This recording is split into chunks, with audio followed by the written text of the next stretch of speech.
তিরমিজি শরীফের হাদিসের মধ্যে উল্লেখ হয়েছে, নবী সাল্লাল্লাহু আলাইহি সাল্লাম বলেছেন, তিনটি কাজ যদি কোনো ব্যক্তি করে, ওই ব্যক্তি নিরাপদে জান্নাতে প্রবেশ করবেন। এক নম্বরে নবী সাল্লাল্লাহু আলাইহি সাল্লাম বলেছেন, আফসুস সালাম, মানুষকে সালাম দিবে, ছোট হোক বড় হোক সকলকেই সালাম দিবে। দুই নম্বরে নবী সাল্লাল্লাহু আলাইহি সাল্লাম বলেছেন, ওয়াতাইমুত তাআম, মানুষকে খানা খাওয়াবে। যে কোনোভাবে আমরা আমাদের সমাজে রুসুমত বেদাত চালু হয়েছে, কেউ মারা গেলে 3 দিনের দিন 40 দিন এই সময় আমরা খাবার আয়োজন করি, অথচ খাবারের ওই রকম কোনো মিনিং নবী সাল্লাল্লাহু আলাইহি সাল্লাম বলে নাই। এবং আমরা যেটা করে থাকি অধিকাংশ ক্ষেত্রেই বেদাত।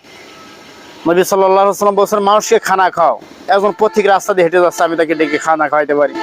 যে কোনো ব্যক্তিকে খানা খাওয়ানো এটা নেকির কাজ।